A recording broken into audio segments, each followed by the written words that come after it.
Back on the Investigative Journal, one program note, I wanted to mention that tomorrow on my show I'm going to have on John Buchanan. He's running for president in 2008. He's an investigative journalist who uncovered and printed, published a story in 2003 about the Bush family Nazi connection, and he'll be on tomorrow talking about a new party he's forming called citizenscandidate.org, and anybody who wants to listen and get involved with a way to run for Congress in 2008, listen tomorrow to John. In the second hour, I'll have on an FBI agent who was a hitman and is going to tell you all about Oklahoma City and other terrorist acts in America, and he has found the Lord, and coming forward, he'll be on the second hour, so it should be a good show tomorrow. One other thing, I'm back on RBN, wanted to mention this at the beginning of the every hour, so people come over and listen to me in the mornings now, instead of in the afternoon on that other network, and you can also catch me on 12.180, and that's on shortwave. The gentleman that was in my time slot now is now in the morning drive time, so you can catch that show from, I believe it's 7 to 10 in the morning. And Frank Whalen, who has always been on the mornings on RBN, is now in the evenings, and I'll tell you what, he's going to be a hit there because he's got a lot of good information, and he's on 11 to 3, and he's going to be coming up against that coadjutor George Norrie, who is basically involved with, Art Bell and the rest of those guys, spreading all that disinformation. So listen to Frank, you'll get some straight talk from him. Okay, back to Leo. Leo, I just want America, I guess you got to say it over and over again. This organization that's working together to bring the destruction of this country is now using terrorism. They did it to your country. You saw it. Yes. Tell Americans, how serious this is, and we have to start naming names and getting to them.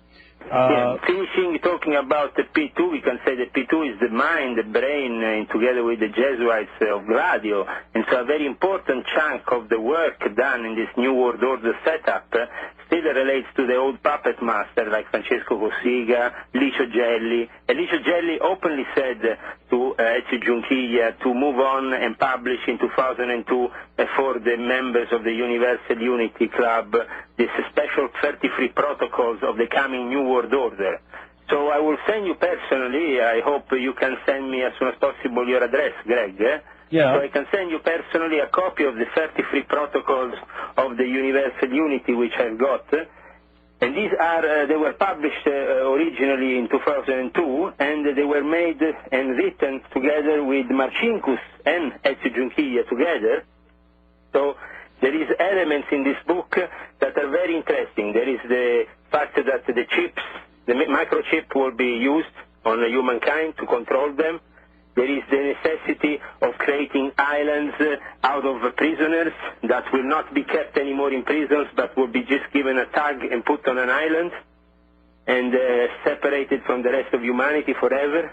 And this is one of the proposals of the many sick proposals you will find in the book. There is quite a lot against gay marriage, even though we know that the Vatican is full of gay people. I seem to have finally at least revealed to the American public that Marcinkus was not gay. So that we know for sure. But you did have inside information from your mother and other people that the Pope has a gay lover, right? Yes, this I got also from Ezio Giunchiglia, confirmed later on. Ezio Giunchiglia got it from Licio Gelli, and this information is directly coming from his mom, so it's directly coming from insiders of the Vatican. And also my mother had a writer staying at her place in Rome. I don't know if you know the famous American writer Jonathan Hart.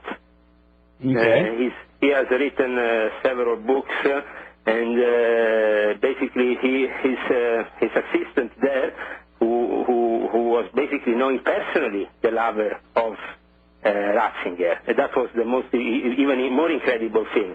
So I could know some more how old he was and a lot of more intimate details if we want to, talk that way. Yeah, but, we'll discuss that at a later date, but that's quite interesting. I want to give this number out in case anybody wants to call in the next hour, 800-313-9443. That's 800-313-9443. If you want to talk to my guest Leo, anything about the New World Order, how it connects all over the world, how it basically they used Italy as an experiment, and now are doing the same thing here, and the same characters are still there. Licio Gelli, by the way, was the head of P2 during the Vatican scandal, and also was at Reagan's inauguration, so he has a connection to America, doesn't he, Leo? Yeah, well, the secret societies are all connected. The Skull and Bones worked always closely to the P2 and these other irregular Illuminati lodges. You see, by Masonic standards, a lot of these groups, like even the P2, became late. At the beginning, it was actually a regular lodge, but then it became an irregular lodge.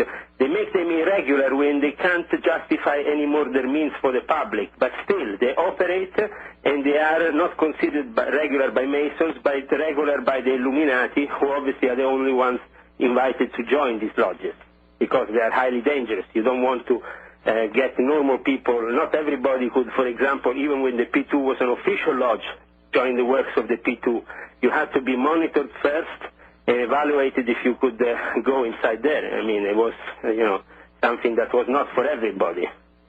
So P2 is an exclusive lodge of propaganda, and I guess these days, I actually went to Italy recently, Greg, and I was, somebody from close to Licio Gelli came to me while I was in Livorno at this Masonic meeting with several different Masons from the area, and he said, you should stop talking about him. He doesn't want you to mention him anymore. He's very scared that this could reflect on his work.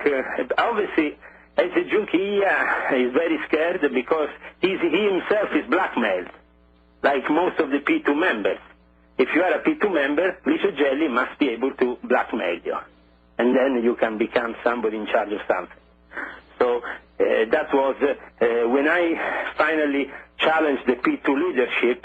I decided to also come in the open and denounce the fact that Licio Gelli still is in charge of Italian Freemasonry after all these years. It's not like the newspaper or the media would like you to believe. Licio Gelli is still in charge, and he has a lot of power, and still a lot of grandmasters of many other obediences go to him and in search of advice. And you know what happened recently for Christmas, Greg, in Italy, at Arezzo?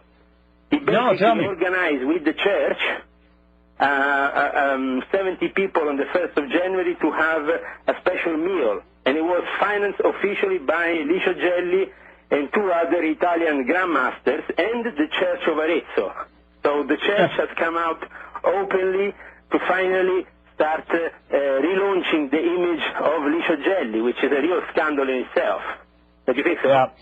And yeah, I do. And you know what? One question. We're going to take a break in a couple minutes here, then come back.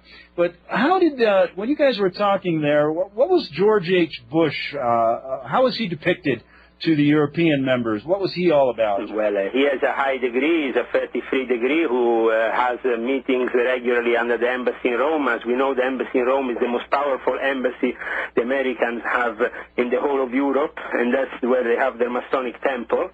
And he was regularly meeting with other Gladio members of the 33 degree under the embassy in Rome. He's very influential. He's still the most influential man behind the scenes of Freemasonry and behind the Illuminati. He pulls all the strings, and if he wants to ruin your reputation, who you are, he can very much try to do that. And he can pull still, even as you've seen recently, the police came to me. They closed down my website. They tried to persecute me, but they are not finding a way through, because I have also a lot of friends still within even the order yet that can say Leo is a good man. And, no matter what you do to him, he's going to react in this way. And it's not very easy to put them down. So they are trying in every way to put me down with all kinds of accusations. We have a strong family. My wife is with me. we're not going to tolerate this bullying from the police that came here at my door and wanted to pick up from me my children. I thank you, Greg, also for the articles in support of this, because I had a very difficult time, and my wife is quite young, and she